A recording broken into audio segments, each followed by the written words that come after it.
L'Allemagne, le Canada et le Royaume-Uni ont décidé de sanctionner le Rwanda suite à l'attaque meurtrière que ceux-ci ont perpétrée dans l'est du Congo.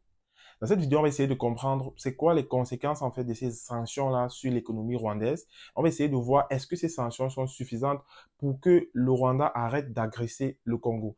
Et plus loin, on va comprendre aussi pourquoi le Congo, pays très grand, n'arrive pas à repousser le Rwanda hors de ses frontières et pourquoi le Rwanda lui-même est attaché à l'est du Congo. Restez bien jusqu'à la fin de cette vidéo pour bien comprendre les impacts économiques. Début février, le M23 et ses alliés du Rwanda ont repris violemment le contrôle de Goma. Et à la suite de cette reprise-là, plusieurs personnalités et organisations internationales ont appliqué les sanctions au Rwanda. Principalement, pour le moment, trois puissances ont sanctionné le Rwanda. Il s'agit de l'Allemagne, le Canada et le Royaume-Uni. Mais en fait, ces trois pays-là, les sanctions de ces pays-là ne représentent que 100 millions d'euros, ce qui est très petit par rapport au budget, par rapport à l'aide internationale que reçoit le Rwanda. L'Union européenne, pour le moment, n'a pas apporté une sanction, n'a pas sanctionné le Rwanda, mais la Belgique essaye de mettre la pression pour que l'Union européenne puisse aussi sanctionner le Rwanda à son tour. Le Rwanda est perçu comme un pays stable et qui se développe, mais nous allons voir que c'est un développement de façade. Déjà, si vous devez retenir quelque chose de cette vidéo, c'est que généralement, une guerre est égale à richesse. Donc, lorsqu'il y a une guerre, généralement, c'est pour des biens, soit de l'argent, soit des ressources naturelles, ou bien soit des questions géopolitiques, géostratégiques. Mais généralement, la guerre, c'est égal à richesse. Et dans ce cas précis, vous allez comprendre pourquoi cette guerre perdure. Déjà, si on analyse le budget du Rwanda, le Rwanda a un budget de 4 milliards de dollars. Donc, pour l'année 2024. Donc, c'est le budget, c'est la somme dont a besoin le Rwanda pour gérer son administration, donc ses fonctionnaires, ses sociétés, pouvoir aussi investir dans les projets et rembourser certains crédits. Et sur ces 4 milliards de dollars-là, 1,3 milliard de dollars proviennent des aides internationales. Donc, soit 30% autant pour moi du budget du Rwanda.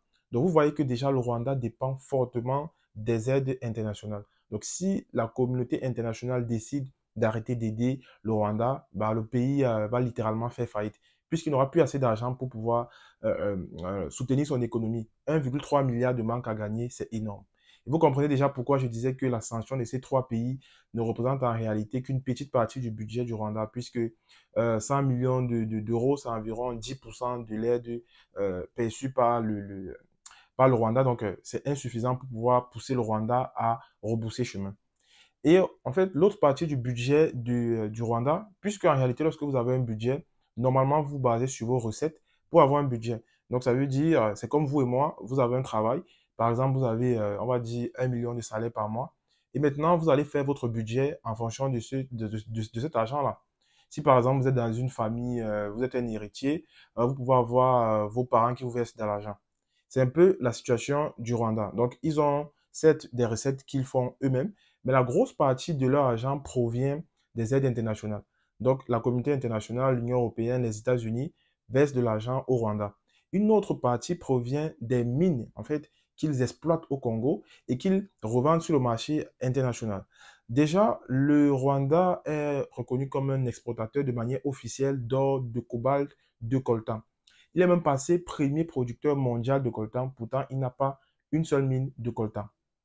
Donc, en réalité, il pille le Congo voisin pour pouvoir transformer le coltan chez lui ou bien pour pouvoir le revendre directement à l'international.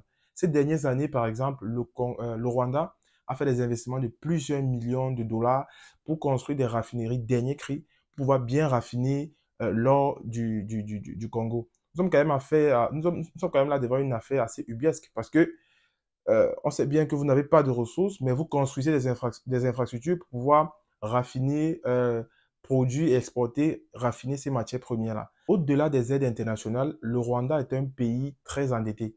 La dette du Rwanda, c'est environ 78%, représente environ 78% de son PIB. Donc, ce qui met le Rwanda dans le top des pays africains les plus endettés. Beaucoup de personnes tirent souvent la Côte d'Ivoire en disant qu'ils sont trop endettés, mais en réalité, en titre de comparaison, la dette publique ivoirienne ne représente que 53% du PIB de la Côte d'Ivoire. Les pays développés comme la France, par exemple, ont une dette publique dépassant même les 100% du PIB. Donc, le Rwanda est aussi très endetté et également, le Rwanda a des faveurs au niveau du crédit. Parce que le Rwanda accède au crédit du FMI, de la Banque africaine de développement, à des coûts très, très, très, très bas. Donc, en fait, si le Rwanda emprunte la même somme que son voisin, la Côte d'Ivoire, sur les mêmes marchés, donc dans les mêmes banques, le Rwanda va jouir des taux très bas, puisque c'est un pays assez stable et l'argent prêté est réellement investi dans l'économie. Donc, en fait, le Rwanda jouit des taux très bas. Vous comprenez donc que l'économie, le développement du Rwanda est un développement de façade, puisque il dépend fortement de l'aide internationale et des mines du Congo. Et c'est pour cela que le Rwanda ne peut pas abandonner les mines congolaises, puisque s'il abandonne les mines congolaises, il y aura un gros manque à gagner dans le budget et son développement va en pâtir. Mais vous vous demandez certainement pourquoi le Congo ne se défend pas, pourquoi le Congo ne décide pas d'attaquer le Rwanda pour mettre fin directement au conflit. Étant donné que si on regarde bien, déjà le Congo c'est 2,3 millions de kilomètres carrés, soit 4 fois la taille par exemple de la France, et le Rwanda c'est à peine 26 millions de kilomètres carrés. Donc le Congo est 10 fois plus grand que le Rwanda. Ça c'est la première comparaison. Deuxième comparaison, le Congo c'est plus de 100 millions d'habitants, tandis que le Rwanda c'est 14 millions d'habitants.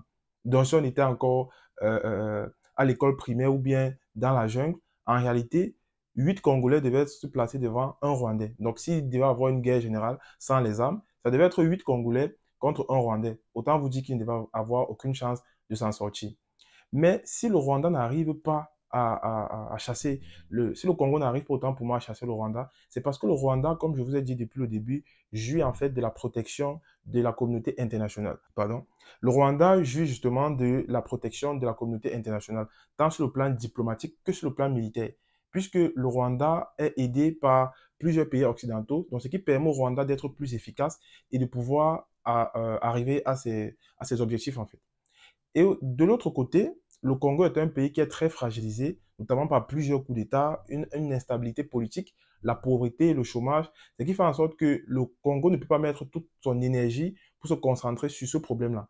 Et le Congo, c'est un pays assez vaste, donc plus difficile à diriger. Pourtant, le Rwanda, de son côté, 14 millions d'habitants, un pays assez stable, donc, et en plus, ils dépendent fortement des mines congolaises, donc ils mettent toute leur énergie pour pouvoir s'assurer que le conflit va perdurer. Le Rwanda dit se retrouver au Congo uniquement pour protéger ses frontières. En 1994, il y avait eu un génocide au Rwanda. Et donc là, le Rwanda dit qu'il s'en va au Congo puisqu'il y a certains anciens membres de ces rebelles-là au Congo. Et donc que leur but, c'est uniquement de sécuriser leurs frontières. Donc en résumé, 3 pays ont sanctionné le Rwanda. Il s'agit du Canada, du Royaume-Uni et de l'Allemagne. L'aide de ces 3 pays ne représente que 10% de l'aide perçue par le Rwanda. Ces 3 pays représentent 100 millions de dollars contre 1,3 milliard de dollars d'aide que reçoit le Rwanda de manière globale. Et donc, ces mesures, pour le moment, sont inefficaces pour empêcher le Rwanda de continuer à piller le Congo. Donc, le conflit ne va pas s'arrêter d'aussitôt tant que plusieurs autres sanctions ne sont pas mises en place, notamment les sanctions de l'Union européenne et des États-Unis. Eh bien, c'est tout pour cette vidéo. Dans l'espace commentaire, dites-moi si vous pensez que les mesures sont efficaces contre le Rwanda. Est-ce que vous pensez que l'Union européenne va finalement sanctionner le Rwanda? Et quelle est, d'après vous, une solution à ce conflit-là?